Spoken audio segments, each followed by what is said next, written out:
हिंदुस्तान की सियासत में तूफानी बवंडर लाने को बेताब है ओवैसी के साला।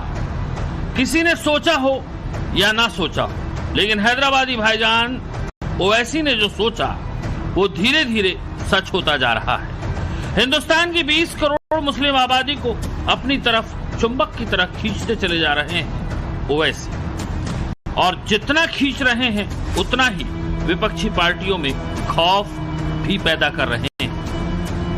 और याद रखिए, तारीख गवाह है, दुश्मन हमेशा घर से आता है, बाहर से कोई नहीं आता। करबला का मैदान, उसके रेगजारों को अगर अल्लाह ज़बान देगा तो करबला के मैदान के रेगजार और दजल्ला के वो किनारा जो अहले बैत के खून से लाल हुआ, वो करबला की जमीन जिस पर शहजादे रसूल का, शहजादे जन्नत का खून गिरा। महाराष्ट्र के निकाय चुनाव के नतीजे एआईएमआईएम के अब तक के सबसे शानदार प्रदर्शनों में से एक है। एआईएमआईएम के निकाय चुनाव में 125 पार्षद जीते हैं। इसके अलावा 82 नगर पालिका और नगर पंचायत अध्यक्ष जीते हैं, जो साल 2017 के चुनाव से लगभग 2 गुना है। अकेले मुंबई बीएमसी में एआईएमआईएम ने 8 सीटें जीती, जहां एमएनएस को 6, समाजवादी पार्टी को 2 और अजीत पवार के एनसीपी 3 और शरद पवार के एनसीपी को महज 1 सीट से संतोष करना पड़ा। हैदराबाद के चार मीनार से बाहर ओवैसी ने अपने सियासी पैरों को इस कदर पसारना शुरू कर दिया है कि मुस्लिम बहुल इलाकों में कांग्रेस और समाजवादी पार्टी का गेम बिगाड़ रहे हैं ओवैसी। अब तक जो मुसलमानों का वोटिंग पैटर्न था उसे पूरी तरह बदल कर रख दिया है ओवैसी ने। संभाजीनगर में तो एआईएमआईएम बीजेपी के बाद 33 सीटें जीतकर दूसरी बड़ी पार्टी बन गई।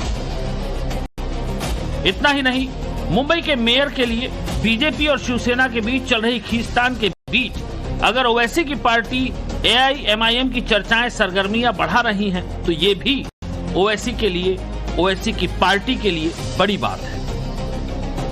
लेकिन सवाल ये नहीं है, सवाल ये है कि ये बड़ा बदलाव हो कैसे रहा है। कौन से फैक्टर हैं जो ओवैसी को बिहार में बढ़त दिला रहे हैं, महाराष्ट्र में नतीजे दे रहे हैं और आने वाले वक्त में पश्चिम बंगाल और उत्तर प्रदेश के मुस्लिम वोट बैंक पर सियासत करने वाली पार्टियों के लिए डर पैदा कर रहे हैं। कौन है ओवैसी के वो सालार जो मुस्लिम सियासत की गेम चेंजर साबित हो रहे हैं।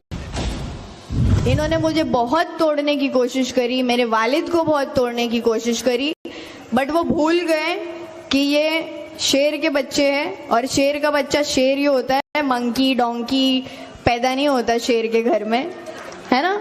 तो शेर के बच्चे को हराने के लिए आपको पूरी की पूरी गीदड़ों की फौज तैयार करनी पड़ी, जो बिल्कुल काम ही नहीं आए। तो इसीलिए ये बात ध्यान रखें, हम सब जितने भी यहाँ प्रेजेंट हैं अल्हम्दुलिल्लाह सब शेर के बच्चे हैं। एक बार सभी एमआईएम के शेरों के लिए जोरदार तालियां हो जाए।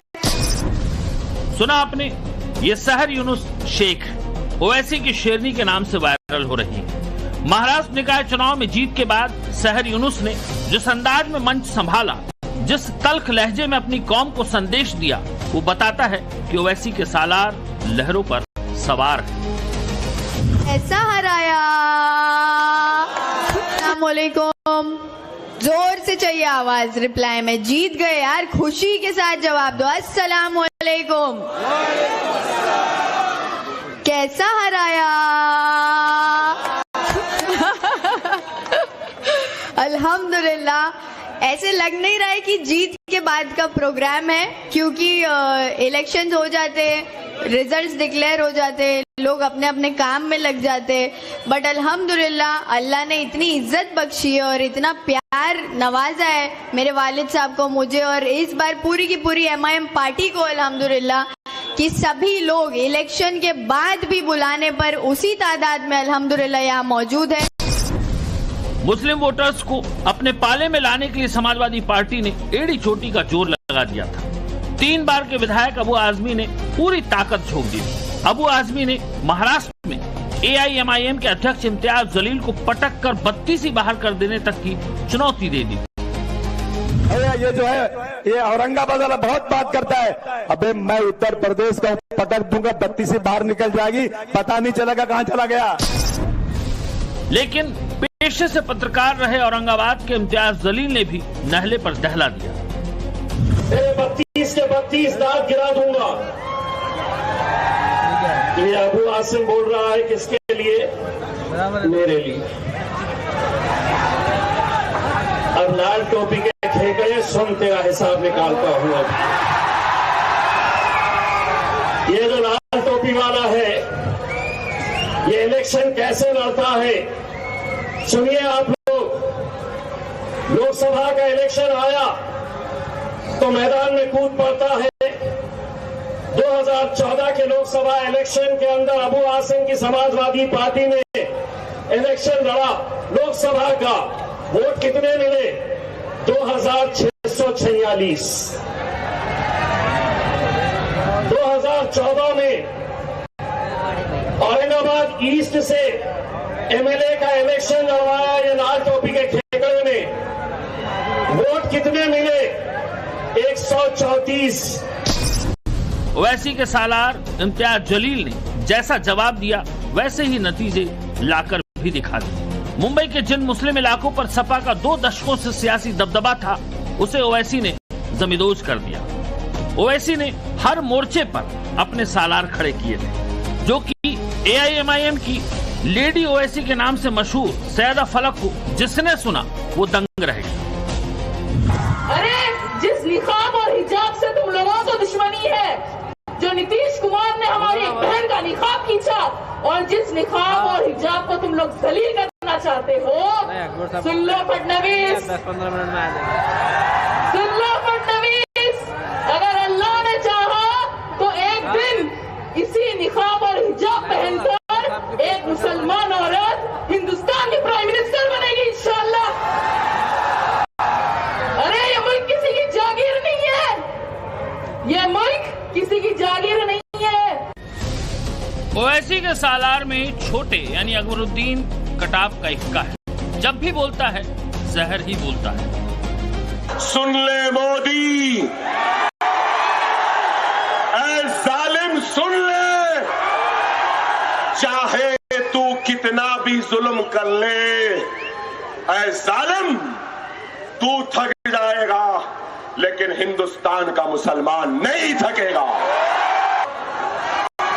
सुन लो सुनने वालों, ना मैं अपना कलमा छोड़ने तैयार हूं, ना मैं अपनी कुरान छोड़ने तैयार हूं, ना मैं अपनी शरीयत छोड़ने तैयार हूं, ना मैं अपनी मस्जिद छोड़ने तैयार हूं, ना मैं अपना हिजाब छोड़ने तैयार हूं, ना मैं अपनी बस्ती छोड़ने तैयार हूं, ना ही मैं अपने मुल्क हिंदुस्तान को छोड़ने तैयार हूं। जितना ये मुल्क मोदी का है उतना ये मुल्क अकबरुद्दीन ओवैसी का भी है।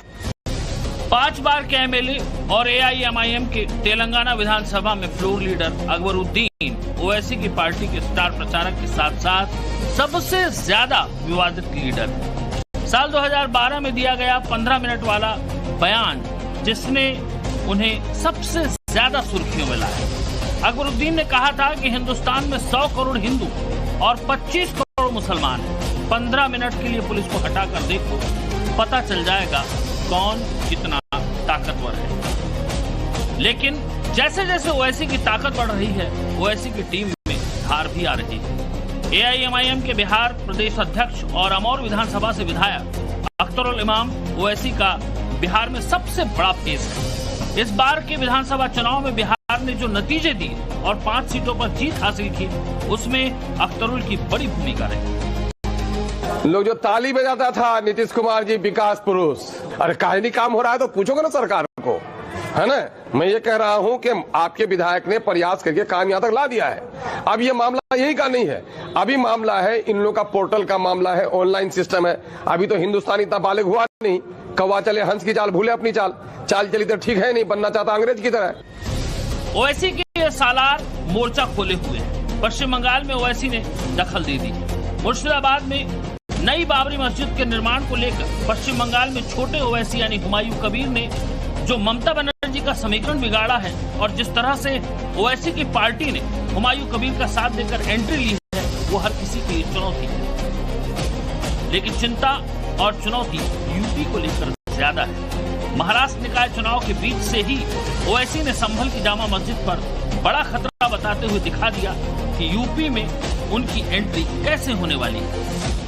नरेंद्र मोदी की सरकार ने हमारे देश में वक्फ का काला कानून बनाया, जिसके जरिए से मस्जिद, दरगाह, खानका, कब्रस्तान को छीना जा सकता है।